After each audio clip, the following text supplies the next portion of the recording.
was because the clients had enough confidence in this location based on not just them, but 100 others doing the work.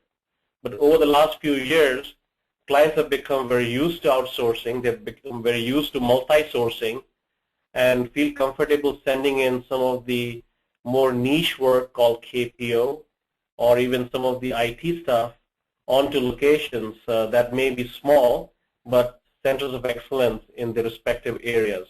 So we have seen a significant proliferation of locations over the years where there are a significant number of countries in the South America cluster.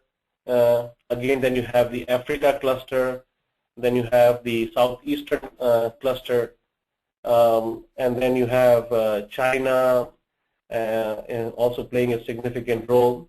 Eastern Europe cluster has been a destination of choice for customers from the UK as well as the continental Europe, essentially outsourcing to that location. Now, from a cost perspective, we've also seen that even the cost of a location may be higher. Some of the higher cost locations also seem to have a higher productivity. So the effective cost on a productivity level actually is much more attractive than what the real cost for some of these locations are. Moving on to slide 17, I guess this is a summary of what I just talked about in terms of the 10 established, the 50 emerging, and the 40 aspiring cities. And I think the competition is definitely heating up significantly. We are seeing some of the emerged destinations, especially in India, being very, very complicit where they are, where the industry is, and not really doing enough to continue to give clients the confidence. In fact, I would actually say at this point that a significant number of clients are already looking at alternate destinations because they don't see the evolution of value add from India. In fact, one of the points that I'll leave each and every one of you with to think about is between India and Philippines. India's BPO revenues, again, the IT revenues are significant. So I'll just take very, very, ballpark numbers. 45 billion is the total revenue. 11-12 billion is BPO for India, and the rest of them is IT. For Philippines, their outsourcing revenues is 9 billion, and more than 8 billion is BPO. So there's only a difference of about 3 billion between the BPO revenues of India and Philippines. And Philippines is a country that population is anywhere 13 to 14 times less than India. The way the growth rate is happening for Philippines BPO versus India's BPO, and the way the clients are looking at putting their processes into Philippines, in less than 2 years, we expect Philippines BPO revenues to actually overtake India's BPO revenue. And that is a fact that I think most people across the globe will find it very, very difficult to understand. But people who are doing work in Philippines and who are in touch with the clients will not find it surprising. I mean, they probably will still be surprised that this is a great development, but they won't be surprised as to why. So with that, I think I will basically end my presentation. And I guess the message from our research this year is very simple. I think the competition is huge among the different cities and different countries. The different locations are doing extremely focused marketing and promotion. They are taking the time to understand what is the center of excellence bit for them and putting in the right skill and talent development behind it. So good luck to them.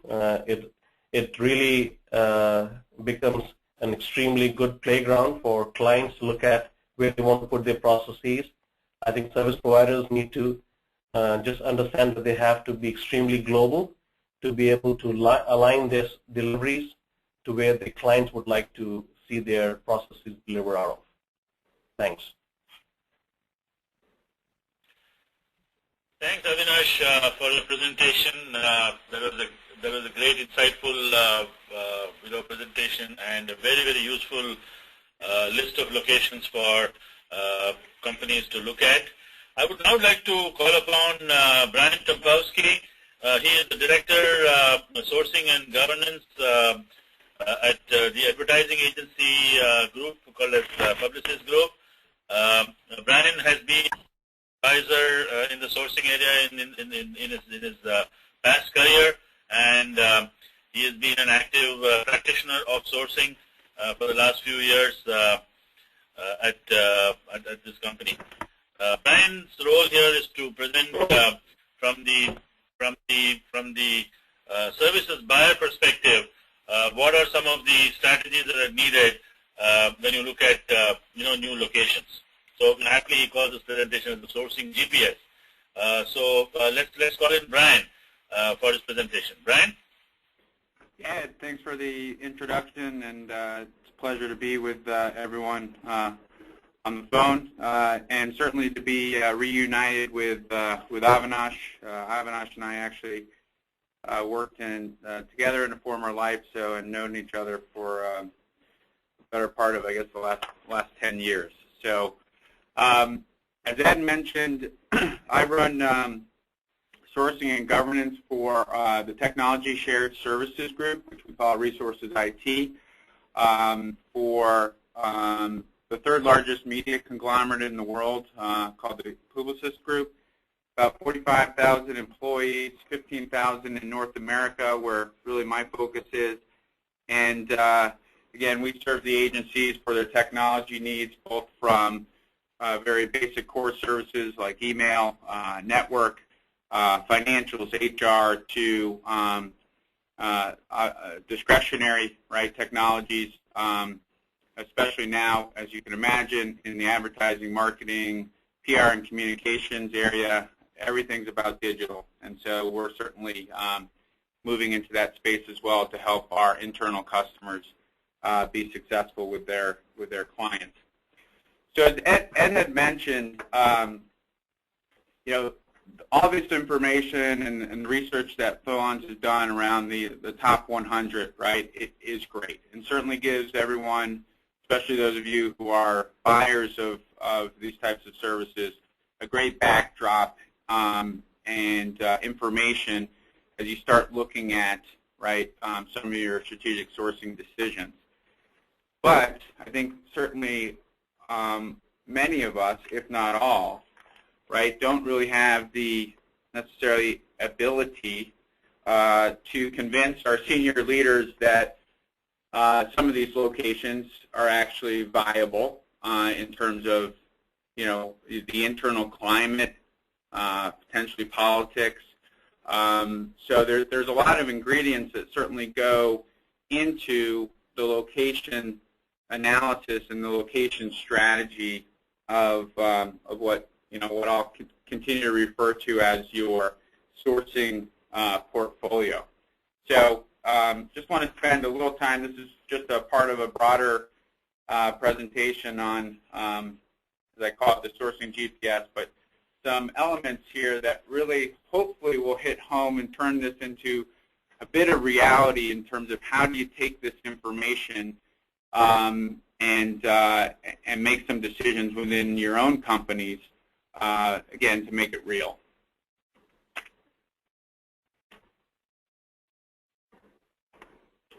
Okay, so a couple of these themes actually Avinash touched on, and this is an oversimplification, but I think many of you would agree that back 10, 15 years ago, for many companies, not all, because I'll kind of relate my experience here at Resources IT to sort of this evolution in outsourcing and across global locations.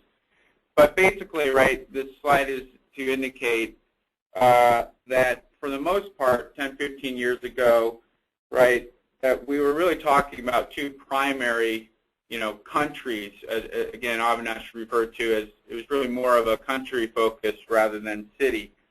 And I think he touched on the BPO and ITO dynamics between India and the Philippines.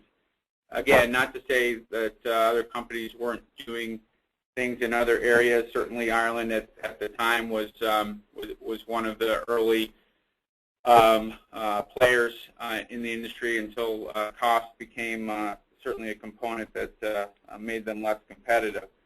But the idea is that years ago it was all about, you kind of knew where you were going to outsource, but the focus was, all right, I've got a handful of players on the service provider side. So who specifically am I going to do business with? What part of scope or what part of my organization in terms of functions are actually going to be done by external service providers, and to what extent? Right? We've kind of talked about a lot about like resource mix, right? Am I 20/80 in terms of internal to external? I think that was more of the focus. So, over time, certainly we've gone from probably some simple frameworks that those of us like myself who've been in the industry and doing sourcing work and within the sourcing discipline for quite a while. I look back at some of the assessments that I had done years ago, and certainly, they've become nowadays much more complex in terms of all the factors. Certainly, as again, Avinash alluded to, just the number of locations, right, and the amount of providers, right, is somewhat overwhelming, let alone all the other factors.